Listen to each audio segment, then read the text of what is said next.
hablar entonces de, como les decía, de resecciones de vía biliar.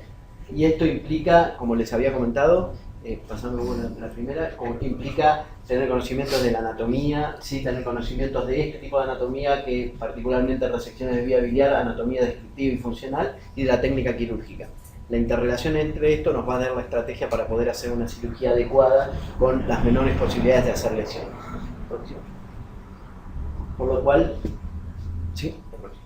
Por lo cual, la primera anatomía descriptiva, que es histórica, que es la que nosotros vemos de superficie, vemos por qué vamos a empezar en hígado en resecciones de vía biliares, porque hoy en aquellas lesiones de vía biliares malignas, que son las más frecuentes, se tiene en consideración que la resección hepática es la que le da la mayor posibilidad de hacer una resección con R0. R0, el concepto de R0 es sin lesión microscópica ni macroscópica en la pieza que se reseca, por lo cual nosotros lo que necesitamos en los tumores de vía biliar es, cuando son proximales, sobre todo, que es el tumor de Klatskin, es tener una resección circunferencial y longitudinal en la cual tengamos todo R0. Eso es lo que garantiza una cirugía oncológica y radical.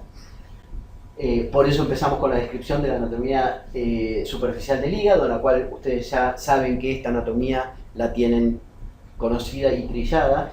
Ahora, a esta anatomía la realidad es que no nos ayudaba mucho a los cirujanos de hígado para hacer una cirugía adecuada. ¿Por qué? Porque el hígado saben que es un órgano que tiene muchísimas funciones, pero que ese órgano, si no tiene una masa crítica funcionante, esa masa crítica, al no ser suficiente para cumplir con las funciones de homeostasis, lo que puede pasar es que entre en falla hepática y eso desencadena la muerte del paciente o tener que ir a un trasplante de urgencia.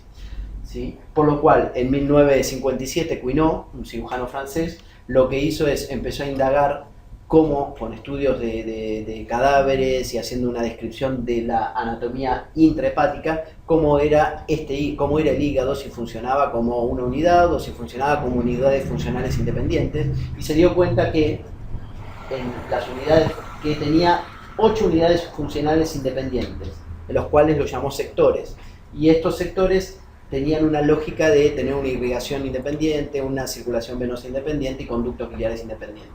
Hizo la segmentación del hígado. Esta segmentación para los cirujanos nos sirvió mucho porque nosotros, respetando las segmentaciones, evitábamos las isquemias hepáticas, evitábamos los abscesos, las fístulas, las hemorragias, y ayudado a esto vino los avances tecnológicos de la ecografía para apoyarnos y determinar cuáles eran esos sectores del hígado que se manejaban independientemente, y por otra parte nos auxilió los avances en técnica quirúrgica y en conocimientos anatómicos, que fue los primeros trasplantes hepáticos, en los cuales este órgano era un órgano muy poco accesible para los cirujanos porque estaba en el extremo superior de la cavidad abdominal, sobre la parrilla costal, en una zona donde tenía muchas fijaciones anatómicas. Entonces, al poder movilizar el órgano, descubrirlo, poder hacer una aproximación del órgano y conocer la anatomía funcional, nos dio la posibilidad de tener menos morbilidad y poder hacer cirugía sobre este órgano, y esto en consecuencia poder hacer cirugía sobre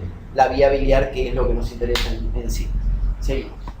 Por otra parte, la idea es que este órgano en particular y las vías biliares son órganos que tienen no aberraciones anatómicas, sino que tienen muchas variables anatómicas.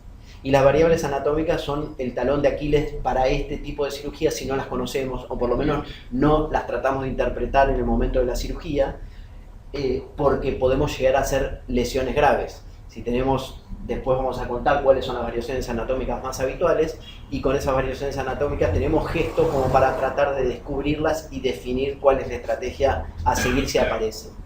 Por otra parte, también tenemos no variaciones, sino una anatomía descriptiva clara. En el pedículo hepático sabemos que naturalmente el conducto hepático izquierdo se extiende extrahepático entre 1,5 centímetros a 2,5 centímetros, por lo cual a esto nos da la posibilidad de, sobre ese conducto hepático, extendernos con hacer una boca grande para poder hacer una anastomosis adecuada y que no haya una estenosis de la vía biliar. ¿Sí? Esto parece una pavada, pero esto lo describió Cuinot haciendo la técnica de la derivación de la apertura hacia el conducto hepático izquierdo, y generar una boca de anastomosis más adecuada, y esto redundó en generar menos posibilidades de estenosis y complicaciones postoperatorias. Bueno, seguimos. Por otra parte, Strasberg hizo una revisión de lo que es la fisiopatología de las lesiones de la vía biliar, ¿sí? Y esto lo traigo a colación, ¿por qué? Porque la patología de las lesiones de, primero la fisiología, cómo está irrigada la vía biliar, ustedes saben que tienen dos arterias marginales, una en hora 3 y una en hora 9, y que eso irriga toda la vía biliar, pero esto no tiene solo esa connotación, sino que tiene muchos plexos pericoledocianos y arterias marginales que hacen que garanticen que haya una recirculación o redistribución del flujo si hay lesiones. De hecho, en esta revisión de Strasberg ve que, fíjense que es tan dinámica y la fisiopatología cambia tanto en la función de la vía biliar y su irrigación, que una colestasis de la vía biliar puede generar una reducción en el flujo portal por 2 semanas. Y cuando hay una lesión de la hepática propia, se puede restablecer el flujo, a pesar de la lesión de la hepática propia, entre 10 horas y 4 días. ¿Sí? Entonces, todo esto son conceptos que nos hablan de un estado dinámico. Nosotros, en este aspecto, Strasberg lo que enfatiza es, si nosotros tenemos una lesión de vía biliar o una cirugía sobre la vía biliar, el lugar más rico para hacer la anastomosis es acá arriba, porque este plexo es un plexo que es raro que se lesione. Si nosotros hacemos una cirugía y cortamos acá y hacemos la anastomosis acá, esta anastomosis baja y es la posibilidad de hacer una estenosis. Por lo cual, cuando hacemos cirugías de la vía biliar, siempre tratamos de hacer la anastomosis cerca del carpo. ¿Sí? Bien. Bueno, la técnica quirúrgica en sí, asociada a estas variaciones anatómicas y a esta anatomía funcional y anatomía descriptiva, al tumor. Vamos a hablar de los colangiocarcinomas, que son los tumores más frecuentes de la vía biliar, ¿sí? Después esto lo extrapolaremos a otras patologías. Pero las lesiones de la vía biliar pueden ser lesiones proximales, lesiones distales o del tercio medio de la vía biliar. Habitualmente en oncología, cuando hablamos de lesiones distales, hablamos de tumores de vía biliar distal que se comportan como los tumores periambulares, por lo cual estas resecciones biliares van asociadas a resecciones pancreáticas. Las del tercio medio habitualmente pueden ser de la vía biliar principal o accesoria de los tumores de vesícula, y estos en su mayoría van asociados con resecciones hepáticas también. Y las de la vía biliar proximal, que son los colangiocarcinomas, mandatoriamente tienen que ir asociados a resecciones hepáticas, por lo cual, por eso empecé con la anatomía del hígado y el concepto de qué importante es conocer cuáles son las características del hígado para hacer una cirugía en esta patología que es compleja y que además nos da a los cirujanos la necesidad de generar una estrategia muy importante para hacer una cirugía adecuada. A tal punto que tenemos un montón, lo vamos a ver, un montón de instrumentos y armamentarios y elementos para poder llegar a una cirugía especial para un paciente en especial, tallarle, hacerle un traje a medida. ¿Sí? Bien, seguimos. Eso es lo que le decía, que venía en la mayoría de las del tercio medio asociadas a resecciones hepáticas. Bueno, la técnica quirúrgica en sí, hay algunos detalles para este tipo de patología, que son tener una exposición adecuada, porque al exponer adecuadamente nosotros podemos reconocer la anatomía y las variaciones anatómicas. El hilio hepático es un elemento que tenemos la posibilidad, como un truco, de abordarlo siempre desde la derecha a izquierda, porque en eso nos da la garantía de no lesionar elementos nobles como la arteria, variaciones anatómicas de la arteria hepática derecha, de tener, como en algunos casos tenemos atrofia de un parénquima, si tenemos atrofia del hemihígado derecho, el hilio hepático va a rotar en forma antihoraria, por lo cual lo primero que vamos a tener expuesto arriba no va a ser la vía biliar, sino va a ser la arteria, y si hay una atrofia del hígado izquierdo va a rotar en forma horaria, por lo cual cuando vamos a ir a disecar el hilio hepático arriba, no vamos a encontrar con la porta. ¿Sí? Todos estos detalles parecen tontos, pero cuando uno entra a la cirugía y como primer gesto no identifica adecuadamente la estructura porque no tiene estos conocimientos, puede lesionar la porta o la arteria hepática y ya antes de empezar a hacer la exposición tenemos una complicación mayor. Bien. Lo que les decía al principio es que ustedes van a tener la garantía en el futuro próximo, ojalá que la tengan y que yo lo pueda ver, pero ya en la actualidad lo que se está haciendo, está probando y se está haciendo cirugía experimental en algunas partes de Europa y Estados Unidos, que es la cirugía asistida por 3D virtual. ¿Esto qué es? Se le hace al paciente una tomografía o una resonancia se le estudia por ese mecanismo y se hace con el software una extracción de la anatomía que tiene el paciente, y esa anatomía se proyecta en tiempo real sobre el paciente, por lo cual en eso yo estoy operando y estoy viendo cuál es la anatomía del paciente. Por ejemplo, se proyecta sobre el hígado la anatomía real de ese hígado. Por lo cual, cuando nos vamos acercando a una arteria o una vena o a un conducto biliar, estamos viendo qué es lo que próximo a ese conducto, si lo podemos lesionar, etc. Así que esto para ustedes va a ser una realidad. Para mí me parece ficticio, pero realmente ya está en funcionamiento. Y además se está mejorando los software para que cuando hay un movimiento del órgano, ¿sí?, que se lo aprieta, se lo mueve y todo, esa anatomía se distorsione junto con el órgano para que dé una apreciación real de la situación.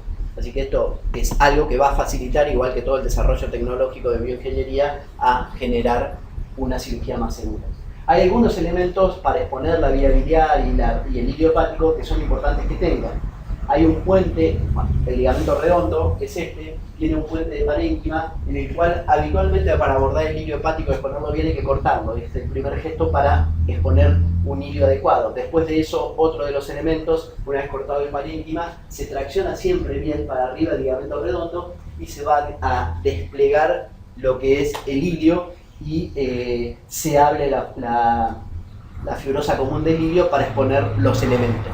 Traten siempre de hacer una apertura completa de todo lo que es el pedículo glisoniano para poder manejar bien esa exposición y ver todos los elementos. Y nos sirve obviamente también para poder identificar en toda su extensión el Carrefour hepático, que es lo que nos va a dar la garantía de hacer a esa altura una anastomosis adecuada. El próximo.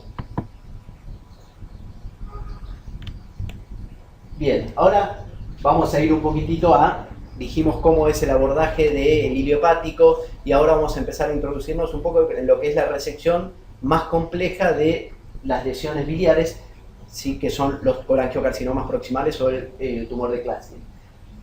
Nosotros cuando hacemos una cirugía oncológica dijimos que tenemos que garantizar un R0 y cuando no solo R0, sino hacer una linfadenectomía adecuada y evitar las lesiones de todos los elementos que rodean a la lesión.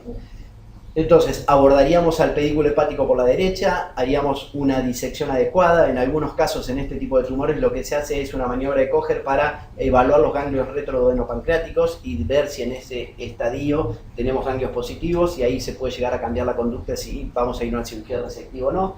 Y además nos expone de costado toda la vía biliar y todo el pedículo hepático y la porta hasta que entra al espacio retroduodenopancreático. Hacemos la resección, identificamos el conducto, abrimos a nivel de supraduodenal, abrimos toda la fascia, ¿sí?, la fibrosa común del pedículo hepático, identificamos el colédoco, lo ligamos, lo cortamos y lo reparamos para ir yéndonos para arriba desplegando toda la vía biliar con toda la linfadenectomía y exponiendo hacia derecha y hacia atrás, a la derecha la arteria y atrás la porta, ¿sí? Una vez que llegamos al hilio hepático, lo que vamos a hacer es, obviamente esto les estoy contando la técnica y después lo vamos a ver apoyado con todas las imágenes.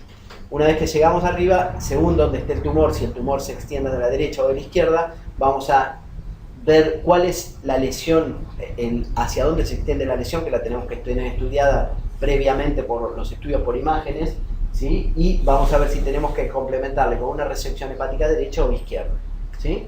Y después, si es un tumor que no compromete los hepáticos, es en uno de los casos, como en este que muestro en el dibujo, en el cual podemos evitar o podemos prescindir de una resección hepática y hacer una anastomosis. ¿Cómo se hace la anastomosis en estos casos? ¿Sí? La anastomosis en toda cirugía de vía biliar, ¿sí?, sea con resección hepática o no, el gold standard es hacer una hepático-yeyuna anastomosis en Nido-Ruck, que esto lo tienen trillado, lo conocen todo. Hay un elemento importante, ¿sí?, que es que este asa que llega, el asa larga de la Ruck que llega a la vía biliar, tiene que tener 60-70 centímetros. ¿Por qué? Porque esto evita que tenga colangitis ascendentes, porque nosotros al cortar la vía biliar no tenemos el órgano antirreflujo, la válvula antirreflujo, que es el esfínter de Oddi. Y con una IDRUX de estas características generamos solamente una colangitis ascendente en el 0,8 a 0,9% de los casos, ¿sí? Diferente a otras derivaciones biliares como una coledocoduodeno, que no sería en este caso, porque se puede llegar a hacer en otras situaciones de benignidad, en las cuales la colangitis ascendente es del 9%. ¿Sí? Seguimos. Bien, las anastomosis, les muestro las diferentes anastomosis. Hasta anastomosis hay algunos trucos, siempre nosotros las hacemos con hilos 4, 5 ceros hasta 6 ceros. La idea es que cuanto más chicos, puntos separados, cuando la anastomosis es una boca relativamente accesible o grande, se puede hacer con hemisurget, ¿sí? Tratar de no hacer surget completos. Cuando tenemos una resección por abajo del Carrefour, como en este caso, se hace anastomosis a una boca. Cuando estamos ya próximos al Carrefour, aprovechamos lo que les contaba al principio, de hacer una extensión hacia la izquierda, abrimos el conducto hepático izquierdo con una buena exposición y generamos una boca más ancha para evitar la estenosis.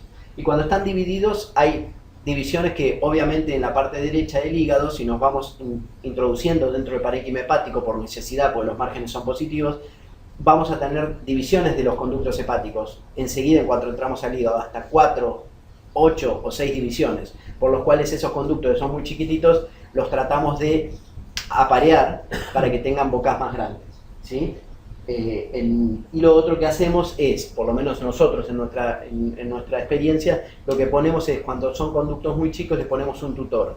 Que el tutor puede ser un tutor que salga a lo Witzel, que salga a través del yeyuno y salga a la piel, o un tutor abandonado, que lo ponemos con un punto de hilo reabsorbible y que ese hilo se degrada y después el tutor, una vez que cumplió la función de que quede tutorizada esa anastomosis y se cicatrizó bien, se cae y lo elimina, ¿sí? Hay otras situaciones en las cuales también se puede tutorizar hacia afuera.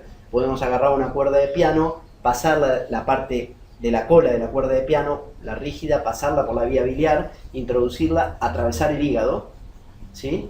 Y atarle un hilito y tirar de la cuerda y pasar un catéter. Y eso lo sacamos por vía percutánea como si fuera un transparente hepático, ¿sí? Esto son todas técnicas posibles para generar que esas anastomosis chiquititas, en los casos que son muy chicas, tengan menos tendencia a la estenosis. Bien. ¿Vamos bien hasta acá? Bueno, colangiocarcinoma. Vamos a hablar un poquitito de colangiocarcinoma. Y esto es, acá, más que la técnica quirúrgica, lo que les voy a dar todo lo que es el armamentario para manejarse en una patología de biliar en la cual hay que hacer una resección compleja. El colangiocarcinoma lo describió Klatskin en 1965, ¿sí? Y es una de las patologías más fascinantes para los que hacemos hígado porque es la que nos hace hacer unos ejercicios importantes intelectuales para llegar al diagnóstico, hacer la estrategia adecuada, un mapa de ruta y tener un resultado oncológico que sea favorable. Básicamente el colangiocarcinoma es un tumor que se da por irritación crónica de la vía biliar y esta irritación crónica tiene mayor preponderancia en sudeste asiático y en Tailandia. ¿Por qué? Porque tiene parasitosis ascendente. La parasitosis ascendente que hace irritación crónica, displasia, metaplasia y cáncer de la vía biliar, como otros factores que pueden ser los quistes de colédocos que hacen que el flujo no sea laminar y genera el mismo efecto, o la litiasis biliar de la vía principal, que es consecuencia real de la parasitosis, que hace que se generen cálculos. ¿Por qué? Porque las bacterias que suben del intestino hacia la vía biliar son Escherichia coli, que tienen una D-glucuronidasa y desconjugan las sales biliares y hace que precipite el cálculo y hace el efecto de displasia, metaplasia y cáncer. Estos tumores no son tumores infrecuentes, son la sexta causa de tumores del aparato digestivo, se dan entre los 60 y 70 años y en nuestra parte del mundo son poco frecuentes, pero es importante tenerlos en cuenta. Se asocian en nuestra parte del mundo más a las colangitis esclerosantes primarias, ¿sí? Que esto, como generan estenosis de la vía biliar, generan un cambio en el flujo de la vía biliar y pueden producir el cáncer. Otra de las causas que pueden producir el cáncer, que es una mala unión entre el Wilson y la vía biliar, por lo cual hay reflujo pancreático y eso estimula la displasia, metaplasia y cáncer, ¿sí? Bien. Ahora, la clasificación de los colangiocarcinomas se clasifican en colangiocarcinomas periféricos, que son toda la vía biliar extrahepática, y los centrales, ¿sí? Los periféricos, que son, los intrahepáticos, y los centrales, que son la vía biliar extrahepática. Nosotros nos vamos a dedicar a los centrales, que son los del hilio hepático, que son los que mayor preponderancia tienen, y los distales, que los vamos a ver más adelante cuando hablemos de duodenopancreatectomía encefálica, porque serían los periambulares. Bien, seguimos. ¿Me quieren interrumpir? ¿Quieren preguntar algo? Bueno, básicamente la clínica, y esto se lo digo a los residentes nuestros, se lo digo a los estudiantes de pregrado, hay algo que no necesitamos mucha tecnología ni mucho armamentario para hacer un diagnóstico de una lesión obstructiva de la vía biliar que sea neoplásica. La característica es que estos tumores obstruyen enseguida la vía biliar, por lo cual generan una clínica de ictericia, coluria, colia y pérdida de peso rápido. De hecho, esta obstrucción de la vía biliar es tan rápida y repercute tanto en el hígado que los pacientes pueden empezar a tener fibrosis hepática y pueden tener grados de ¿cómo se llama?, cirrosis biliar secundaria a consecuencia de la obstrucción. Por lo cual, si pasan 2 o 3 meses, puede ser que ese paciente tenga un hígado cirrótico a consecuencia de esa obstrucción si no se trata a tiempo y no podemos hacer una cirugía adecuada. Por lo cual, esta obstrucción orgánica, ¿en qué repercute en el laboratorio? En la clínica lo vimos ictérico, está con pérdida de peso, con una coluria, que se lo ve como si fuera un Twitty, ¿sí? Bien amarillo, encendido. Y a diferencia de que, ¿cuál es la patología obstructiva de la vía biliar que benigna por la litiasis? La litiasis es excepcional que tenga en el laboratorio una bilirrubina que suba más de 10 y que tenga una fosfatasa alcalina que sea más de 5 veces su valor normal. Así que fíjense que con estas dos cosas, ya un paciente que viene a la guardia, lo podemos mirar y saber si tiene un tumor de vía biliar o que si tiene una litiasis coledociana. Y si a esto le asociamos una ecografía, que está disponible en cualquier lugar, la ecografía, ¿qué nos va a ver? Nos va a ver directamente la lesión, que es poco frecuente, pero nos va a dar signos indirectos importantes. Si vemos que con la ecografía tenemos una dilatación intrahepática, ausencia de dilatación extrahepática y una vesícula que está colapsada, eso es un colangiocarcinoma hasta que se demuestre lo contrario, ¿sí? Si a eso lo vemos por ecografía, y lo vamos a ver en la otra clase, si la vía biliar está intra y extrahepática dilatada y una vesícula súper distendida y no tiene cálculos, eso es un tumor de colangiocarcinoma distal periampular, ¿sí? Y no necesitamos ninguna resonancia, tomografía. Obviamente lo otro, sí, que va a venir, es que los otros elementos van a servir para estadificación, ¿sí? Sí. Que son, la tomografía axial computada es un elemento que tiene, cuando se hace, acá quiero hacer un paréntesis, la tomografía, no cualquier tomografía es buena. Nosotros necesitamos, para estudiar el hígado, la vía biliar y el páncreas, necesitamos tomografías trifásicas. Estas son tomografías en las cuales necesitamos un tiempo arterial, un tiempo parenquimatoso y un tiempo venoso, ¿sí? Portal. Si nosotros no tenemos esa tomografía, probablemente no estemos haciendo una buena evaluación del paciente y de las posibilidades de darle una terapéutica adecuada. En este caso, estas tomografías trifásicas de alta resolución, sí, si querés, dale porque está en función. Lo que nos va a dar es una precisión diagnóstica en lo que es el compromiso radial de la lesión. Acuérdense que el tumor de Klatskin tiene próximo al aporte y a la arteria y nos importa el compromiso radial para ver si es resecable, y el compromiso longitudinal para ver hasta dónde tenemos que hacer la resección y extendernos en el parénquima hepático. La próxima, obviamente, y nos va a dar la posibilidad de hacer una volumetría hepática. ¿Por qué? Porque la volumetría hepática nos da la posibilidad de decir, nosotros en estos tumores necesitamos dejar como mínimo un 30% de parénquima remanente funcionante. Entonces, con la volumetría hepática también podemos decir, fíjense que le vamos a resecar el hígado derecho y tenemos que tener la garantía de que el izquierdo tenga ese volumen. Obviamente la colangioresonancia nos da otro elemento más, que es, yo les diría, es el estudio que nos da más aproximación para el diagnóstico y para la estrategia del tratamiento de los colangiocarcinomas, que es la colangioresonancia, en la cual nos va a dar la obstrucción y nos da todo el compromiso vertical y hacia dónde se extiende el tumor, ¿sí? Que después les voy a hablar de la clasificación esa, y después nos da el componente, no solo el componente orgánico radial, si compromete la arteria o la porta, que por el otro lado hay aortoresonancias o arterioresonancias que nos pueden hacer una reconstrucción de la anatomía vascular y nos ayudan como mapa de ruta. Por otra parte, obviamente, tanto los estudios de corte transversal como la tomografía y la resonancia, lo que nos da la posibilidad es de evaluar adenopatías en lugares que ya nos hablan de irresecabilidad, implantes subcapsulares del hígado, metástasis, etc. Bueno, seguimos. Si quieren podemos parar, ¿eh? La idea es necesario hacer citología para hacer el diagnóstico de esto? No, la mayoría de las veces no. Y la citología tiene falsos negativos. Y el falso negativo, ¿qué hace? Que si nosotros tomamos una conducta pasiva con el paciente, probablemente cuando después querramos hacer un tratamiento quirúrgico hayamos perdido la posibilidad terapéutica. Por lo cual, se puede hacer una CPRE con cepillado, con la técnica de fluorescencia con hibridación, pero la realidad es que no es algo que a nosotros nos preocupe. Nosotros, una obstrucción de vía biliar en la cual tiene estas características, tiene, y si tiene todos los factores de resecabilidad, va a una resección, sea patología benigna o no, después de hacer la cirugía. Obviamente en el contexto, en un lugar donde la morbilidad y mortalidad del procedimiento quirúrgico sea adecuada, ¿sí? ¿El PET qué rol tiene? El PET tiene un rol importante en aquellos casos que tenemos dudas diagnósticas porque puede ver enfermedad microscópica, ¿sí? Con actividad metabólica aumentada, la glucosa, en lugares a distancia. Cosa que a veces, cuando son menores a 5 o a 10 milímetros, los otros estudios de corte transversal no lo ven, ¿sí? Sí.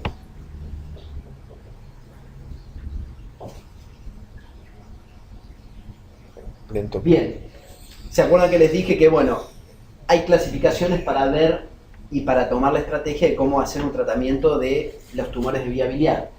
La clasificación de Corlett-Bismuth, próximo, es una clasificación que habla de la extensión tumoral en la vía biliar, ¿sí? Esta extensión vertical lo clasifica cuando está en 1, cuando está próximo al Carrefour pero no lo compromete, cuando en 2 cuando lo compromete, en 3A cuando se va hacia la derecha y en 3B cuando se va hacia la izquierda, y 4 es cuando compromete los dos hepáticos, y esto es un indicador de irresecabilidad. ¿Esto es suficiente para poder operar? No, porque esto nos da el compromiso radial en el cual, como les dije, está la porta y la arteria. Seguimos. El TNM, que es la clasificación que todos conocemos para casi todos los tumores, es una clasificación que habitualmente en el colangiocarcinoma no es de utilidad. ¿Por qué? Porque no nos habla de resecabilidad, y acá nosotros lo que necesitamos es una clasificación que nos aproxime a decir, che, es resecable o no, y tomar la conducta adecuada para eso si es resecable.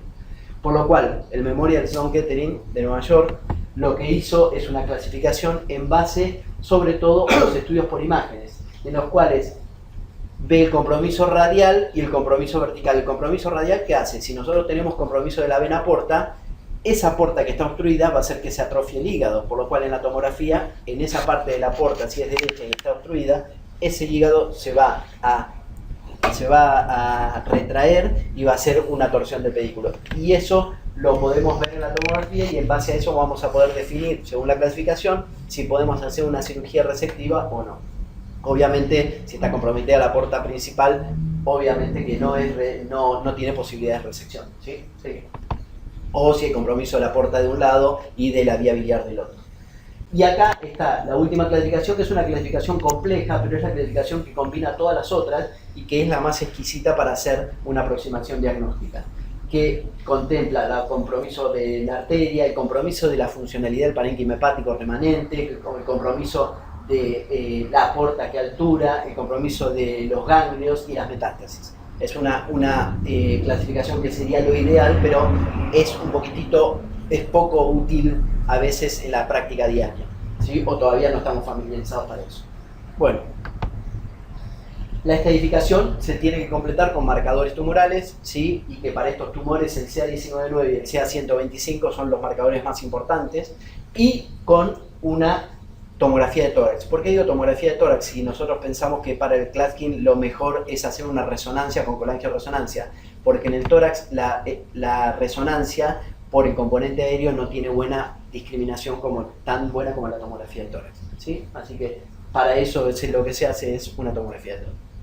Con esto ya estamos parados enfrente al paciente para ver si podemos hacer un tratamiento quirúrgico resectivo o curativo. Sí, sí. Bien, ¿qué nos interesa a nosotros en esto? Si vamos a hacer un tratamiento curativo o paliativo, es ver cuáles son los criterios de resecabilidad. Y nosotros para esto tenemos, acuérdense, procedimientos que nos evalúan todo el compromiso vertical y procedimientos que evalúan el compromiso radial y las lesiones a distancia. Obviamente, toda lesión a distancia como metástasis no es resecable, y cuando tenemos compromiso bilateral de ambos conductos hepáticos no tenemos posibilidad de hacer una resección. Después hablaremos si esto tiene algún rol en el trasplante hepático. El compromiso del tronco principal de la porta nos obliga a no tener que hacer una cirugía resectiva, y el compromiso bilateral de las arterias hepáticas y venas portales también, como también el compromiso contralateral de una vía biliar y de un conducto portal, ¿sí? Porque no nos da la posibilidad de tener un hígado funcional. Bien, Y otras cosas que son importantes es las comorbilidades del paciente. ¿Sí? Si tenemos un paciente que es resecable pero tiene un estatus, ¿sí?, de Karnofsky que es 4, obviamente a ese paciente no lo vamos a poder operar porque el paciente con una cirugía mayor de esta lo vamos a matar, aunque hagamos una cirugía exquisita. ¿Sí? Bueno, y por otra parte el parénquima remanente hepático, si tenemos, se habla de que cuando tenemos un colangiocarcinoma, la obstrucción de la vía biliar hace que ese hígado se comporte como un hígado cirrótico o como un hígado que recibió quimioterapia o esteatosis, por lo cual requerimos un volumen de hígado remanente de un 30-40%. Entonces, nosotros tenemos que garantizar con la volumetría eso. Si no lo tenemos, tenemos que generar una estrategia para que se hipertrofie ese hígado y tener la garantía de poder hacer una cirugía con un hígado que no entre en insuficiencia hepática, sea transitoria o permanente. Seguimos. Bien, el tratamiento, hoy en día se sabe que el tratamiento curativo o con intención curativa es el tratamiento quirúrgico, y a esto se le tiene que agregar siempre una resección hepática. Una resección hepática del lóbulo correspondiente que está comprometido, pero también del caudado. Piensen que el hilo hepático entra al hígado y tiene directo contacto y tiene conductos e irrigación venosa directamente independiente con el caudado, por lo cual si nosotros hacemos una cirugía derecha o izquierda exquisita y dejamos el caudado, probablemente la recurrencia sea en el caudado, ¿sí? Por lo cual nosotros necesitamos asociarla a la resección hepática del lado lateral que corresponda a la resección del caudado, ¿sí? Obviamente lo que marca el pronóstico, como en toda cirugía oncológica, es la resección R0, pero también acá lo que marca el pronóstico es el compromiso ganglionar. Cuando tiene compromiso ganglionar, en este tipo de tumores, que se da casi en un 50%, la sobrevida a 5 años baja radicalmente. Bien, ¿y hasta dónde somos tan buenos con la cirugía resectiva? Bueno, no somos tan malos. Cuando hacemos una cirugía adecuada, generamos una garantía de una sobrevida a 5 años de un 40% a 45%, por lo cual no es tan malo eso, ¿sí? Hay otras patologías como los tumores de páncreas en los cuales la sobrevida es un 15% a 5 años, ¿sí? Bien. Seguimos.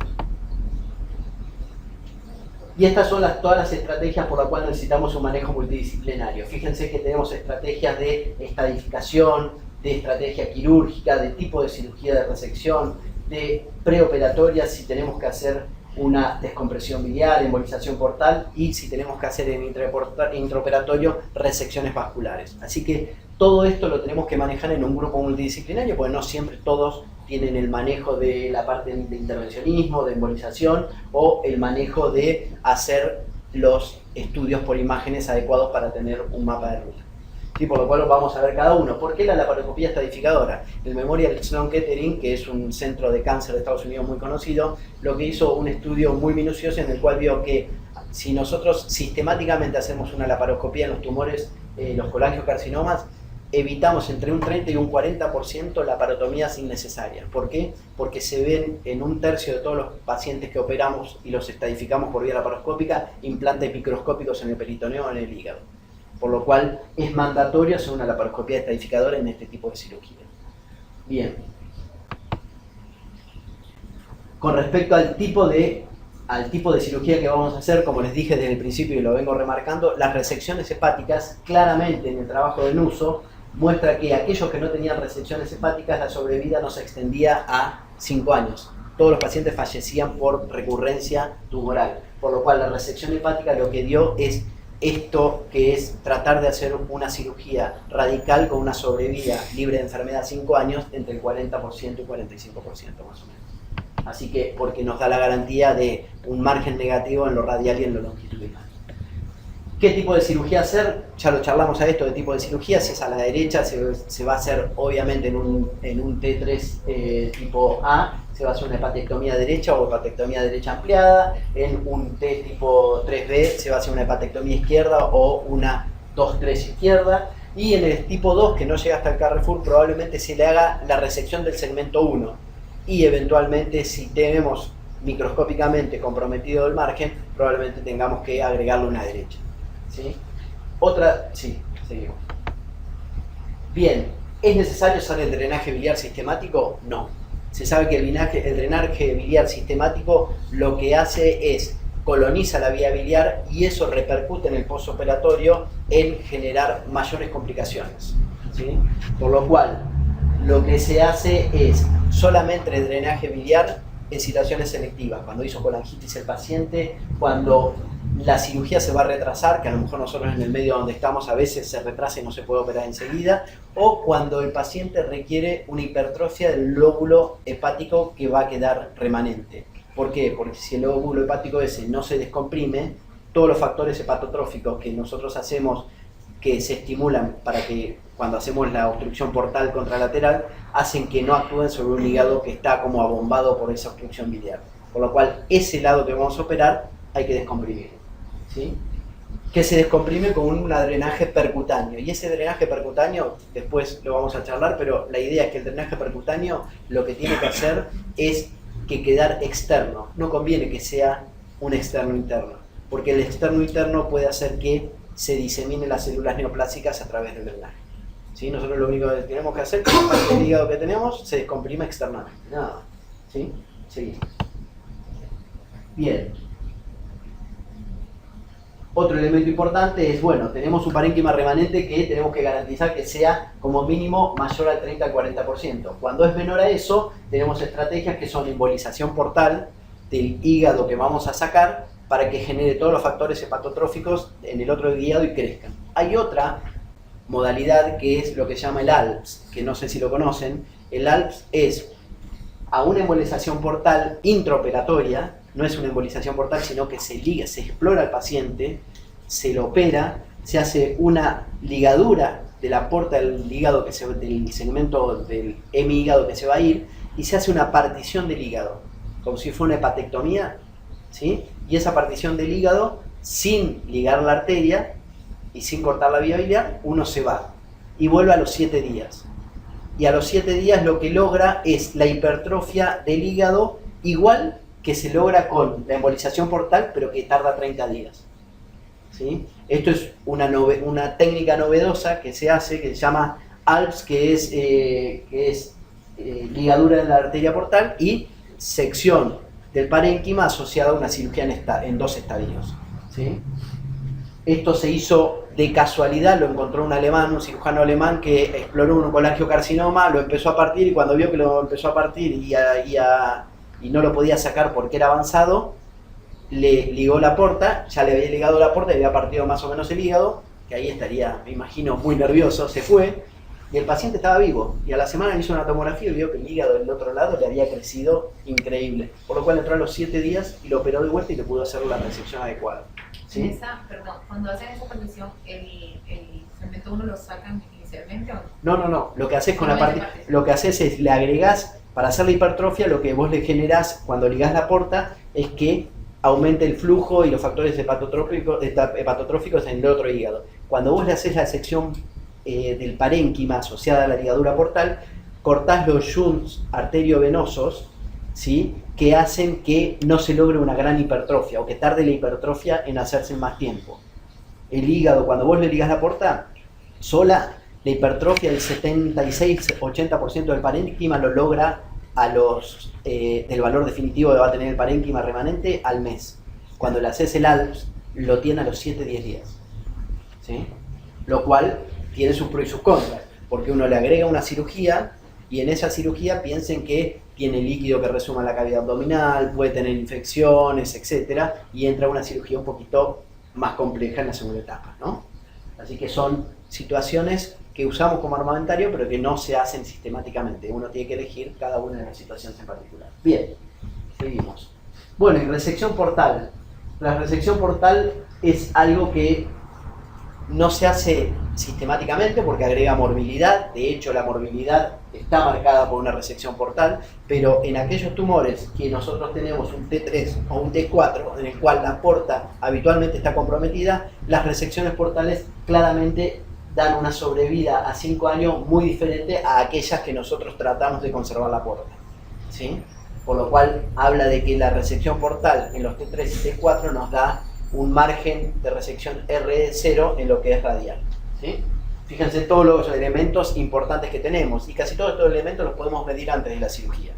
Así que podemos tener una estrategia en base al conocimiento anatómico y al conocimiento de las técnicas quirúrgicas a aplicar y los elementos para poder compensar al hígado previo a la cirugía. ¿Sí? Aquí sí que es una técnica muy linda y una patología muy linda para manejar. Seguimos. Bien, el tratamiento quirúrgico ya les dije, la sobrevida va de 26% a 42%, la recurrencia es la causa más frecuente de esta patología. ¿Por qué? Porque este tumor se extiende en forma microscópica por los linfáticos pericoreocianos y perihepáticos, por lo cual cuando hace la resección uno tiene que mandar los bordes de sección proximal al anatomopatólogo y tiene que tener un anatomopatólogo experimentado para que mire y diga, a lo mejor macroscópicamente estamos a 1 centímetro del tumor y nos dice microscópicamente el tumor sigue, hay invasión perineural.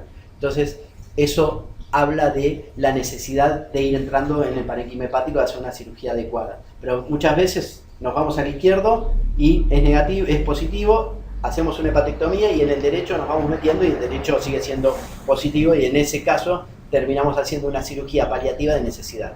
¿Sí? Por lo cual fíjense que esto es importante hacerlo en un centro donde tengan una morbilidad adecuada y una mortalidad muy baja. ¿Sí? Bien, seguimos. ¿Qué rol tiene el trasplante hepático? La Mayo Clinic, que hace trasplantes hepáticos en colangiocarcinomas, tiene un protocolo bastante agresivo en el cual tiene algunas situaciones metodológicas a criticar, en los que tienen colangitis esclerosante primaria, los que hacen cepillado y después del cepillado, sea positivo o no, cuando tiene una estenosis y un valor de CA19-9 que establecieron ellos en un valor por arriba de corte que consideran que es por una patología neoplásica, aunque no tengan evidencia por cepillado de que tienen cáncer, lo tratan con radio y quimioterapia y después le hacen el rescate quirúrgico.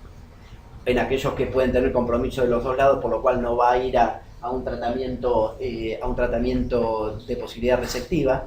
Y lo que se le critica a este centro es que en algunos casos en el explante del trasplante no encuentran enfermedad neoplásica. Y nosotros podemos tener dos miradas de esto. Podemos tener una mirada diciendo, la quimio-radio es espectacular, cosa que no se repite en aquellos que los operamos igual con haciéndole una adjuvancia, o están tratando estenosis benigna con un trasplante. ¿Sí?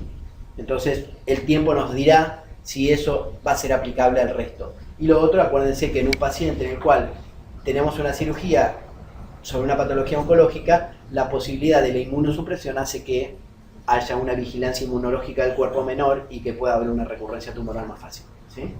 Bien, obviamente en la colangitis esclerosante primaria, en la cual hay colangiocarcinoma, en eso sí la indicación formal es el trasplante y no la resección.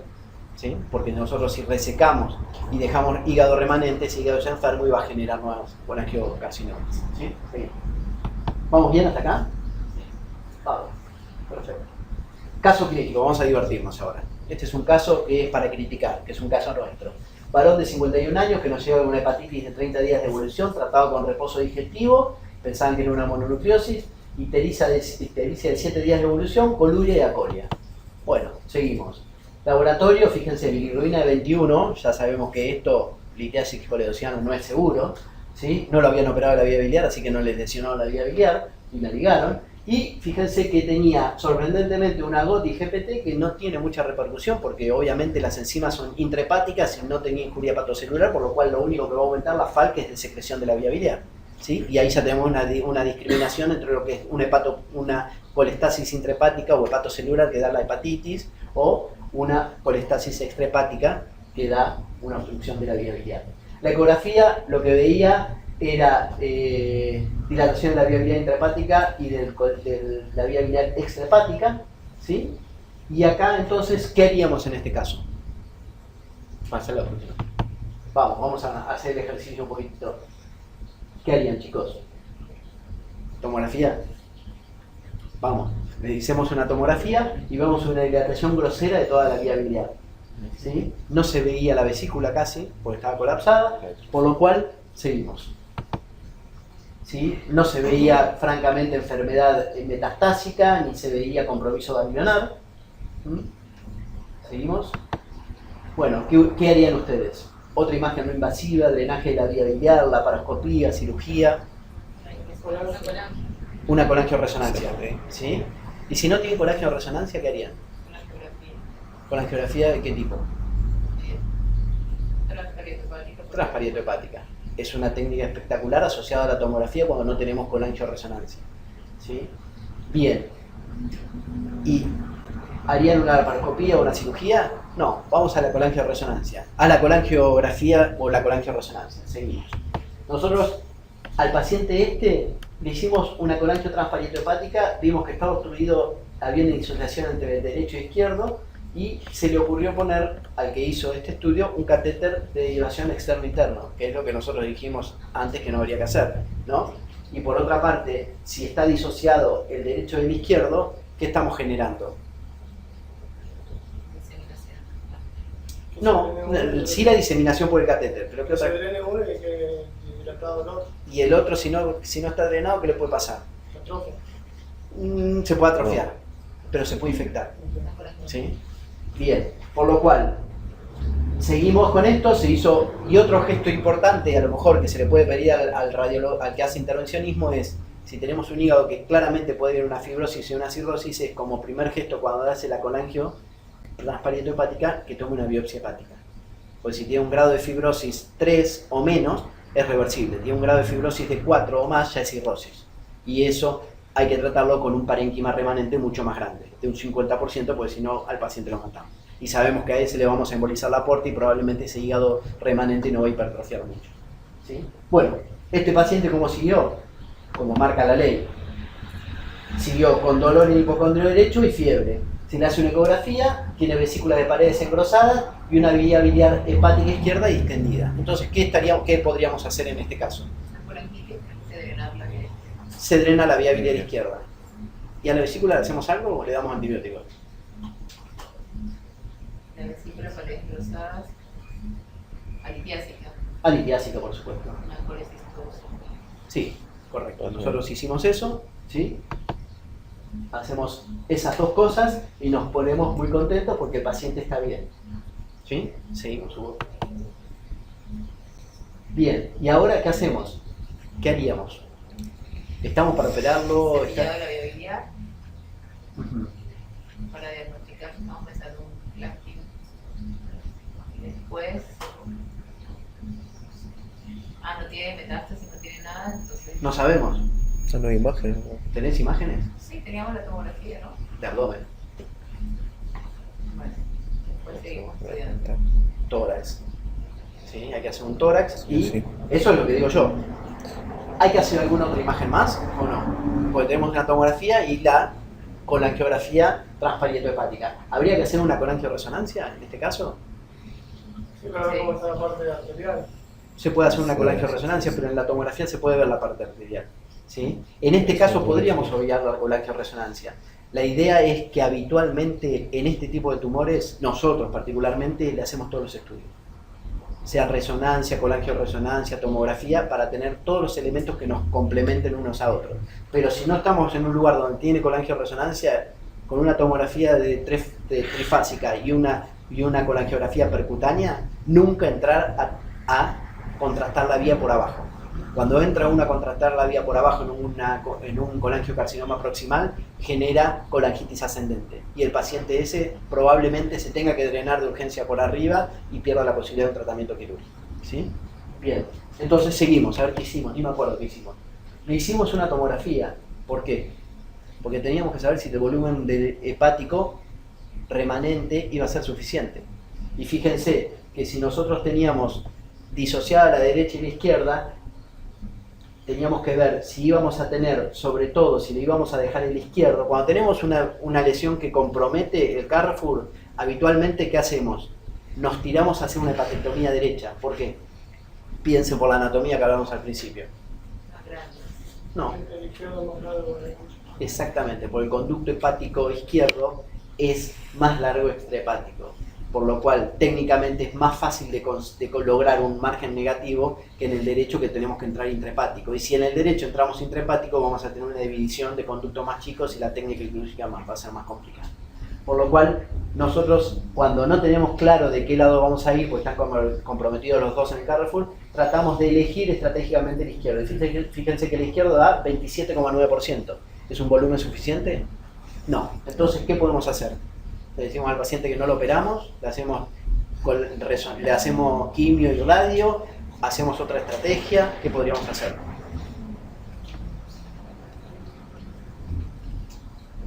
Lo teníamos todo al principio, lo charlamos. ¿Qué le hacemos? Buscar el tema de la hipertrofia. Hipertrofia. ¿Cómo hacemos la hipertrofia?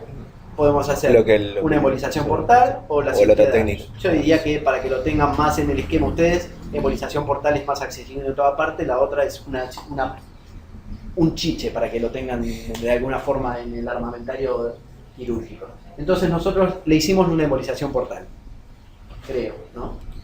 ¿Sí? Sí.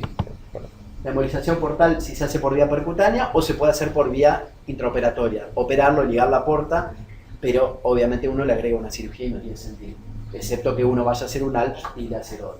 Bien, hicimos la embolización portal derecha, esperamos 30 días y a los 30 días hicimos una nueva tomografía para ver qué hipertrofia logramos. Y logramos en un hígado izquierdo una hipertrofia que después de un 45%, por lo cual ese paciente lo podíamos operar. Así que nos envalentonamos y fuimos a la cirugía. ¿Qué hubiéramos hecho en la cirugía? A ver. ¿Está bien lo que hicimos?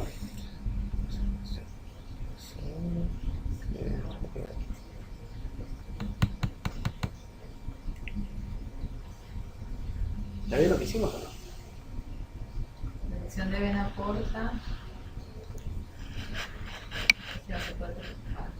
¿Antes no tendríamos que haber hecho algo? Derivación. ¿Qué tendríamos que haber hecho? ¿Se acuerdan cuando hablamos de todo el reloj, de todas las estrategias? ¿Qué era lo primero que era mandatorio que el Memorial Sloan Kettering dijo cada vez que entramos a ver estos tumores? Una laparoscopía estadificadora, que no la hicimos. Tuvimos suerte. Entramos en el 66% de los casos que no tenían diseminación. Pero con un gesto mínimo podríamos haber evitado ese dolor de cabeza de entrar y hacer una laparotomía porque estábamos envalentonados. Así que eso fue un error nuestro. Tuvimos suerte. ¿Sí? Seguimos. Bien. Ahí está. Fíjense cómo cambia el hepático izquierdo. Fíjense todo lo largo que es y nosotros podemos cortar y tener ahí, a ese nivel, la posibilidad extrahepática de tener un margen negativo. Y lo que tuvimos es, a nivel de Carrefour, el tumor comprometía la rama portal, por lo cual tuvimos que hacer una resección de la vena porta parcial y hacer una reconstrucción. ¿Sí? Para darle el margen, como dijimos, de garantía de hacer una hepatectomía adecuada. Y eso que sale así para afuera es el lóbulo caudado, ¿sí? Que es importante también sacarlo. ¿Sí? Seguimos. Bueno, la anatomía patológica de un adenocarcinoma, de la vía biliar, con extendido signo, márgenes negativos, vena porta sin tumor. Fíjense que resecamos la vena porta, pero no estaba invadida, estaba solamente en contacto, pero nosotros no teníamos la garantía de este contacto porque estaba muy adherida, por lo cual hay que ir a hacer una cirugía radical resecando la vena. Y ganglios negativos. Los ganglios negativos, ¿se acuerdan que era un factor determinante de sobrevida a largo plazo? Bien, así que estábamos súper contentos, terminó esto y nos planteamos con Ateneo Multidisciplinario, con los oncólogos, hacer un esquema de quimioterapia. Que en este momento, ¿cuál sería? Sí, seguimos. El esquema de quimioterapia en este momento era la gemcitabina por 6 meses, si no me equivoco, sí. Y un seguimiento clínico con tomografía, sea 19-9, cada 3 meses. ¿Sí? Lo tenemos estandarizado nosotros así, algunos lo hacen cada 6 meses, etc. Bien. ¿Seguimos? A los 25 meses el paciente se presenta con un derrame pleural neoplásico. Le sellamos la pleura y el paciente al poco tiempo sin enfermedad intraabdominal presente. El paciente fallece con un tromboembolismo pulmonar a los 28 meses, una sobrevida bastante aceptable. ¿Cuál fue la causa del derrame pleural neoplásico? Probablemente ese catéter que le pusimos percutáneo, que el intervencionista puso un catéter externo-interno y que además tocó el fondo de saco pleural derecho. ¿Sí? Entonces terminó generando en una cirugía resectiva ideal, con toda la situación excepcional, en vez de hacer un drenaje adecuado externo, ¿sí? Terminamos generando un implante neoplásico en el pulmón y nosotros, por la técnica quirúrgica de un detalle técnico, de desconocimiento de la anatomía o de desconocimiento de cómo manejar los catéteres de intervencionismo, generamos una recurrencia, ¿sí? Así que fíjense que parece todo fantástico y a veces la realidad nos devuelve que analicemos las situaciones más detalladamente. Bueno, listo. ¿Sí? ¿Preguntas? ¿Cómo se llama la embolización o técnica de gas? La técnica de La de partición. la de partición ALPS, La ALPS. ¿sí? Bien. No recuerdo bien cómo había entrado el paciente, si había entrado con colanquitis o solo con colestasis. No, el paciente entró solo con colestasis, con 21 de bilirrubina y no me acuerdo la disquisición que se hizo, por qué se hizo el drenaje, Claro, o si vino el paciente con el drenaje puesto, ¿sí? Pero es criticable eso. Nosotros, En lo ideal, ¿qué harías? nosotros en la crisis generalmente le ponemos drenajes biliares porque tenemos cierta demora, tenemos turno quirúrgico y después tenemos 2 pacientes o 3 para Sí, turno, no está mal. Entonces, es un paciente que sabemos que va a estar, sospechamos que seguramente va a entrar en colanquitis si no lo hacemos. Por eso con todo colegio, cuando haces todos estos estudios... En este caso, nosotros, si tenemos la posibilidad de operar enseguida, probablemente ni le hagamos un drenaje percutáneo, excepto que tengamos que hacer hipertrofia, que en este caso la tuvimos que hacer, así que igual le ibas a poner un drenaje, pero en el caso que no tenés que hacer hipertrofia porque tenés un volumen remanente adecuado, no iríamos al drenaje, porque podemos hacer colangioresonancia y nos hace todo el mapeo de la vía biliar y podemos ir a hacer una cirugía enseguida. Pero si no, sí, es tomografía y colangio percutánea y eventualmente poner un drenaje descompresivo, habitualmente de los 2 lados, excepto que sea un tumor de tercio medio, ¿sí? Y terminar de estudiarlo adecuadamente. La descompresión hoy en día, y también lo vamos a ver en las DPC, en las duodenofangiolectomías cefálicas, la descompresión de la vía biliar no genera grandes cambios en el paciente con respecto a la función del hígado, que antes se decía, ay, descomprimámoslo porque el hígado empieza a mejorar. La función del hígado empieza a mejorar recién a los 28 días. Así que a nosotros no nos importa. Sí, lo que se ve, y acá les voy a tirar frutas, hay un estudio del Queen Elizabeth del Sofía, del centro de Sofía de España, en la cual le hizo drenaje percutáneo a todos los pacientes que tenían colestasis y le midió el neuropéptido vasoactivo atrial de la aurícula derecha y vio que a las 2 semanas había mejor precarga cuando drenaban la vía biliar porque la bilis en sangre, las sales biliares en sangre, inhiben el péptido vasoactivo atrial.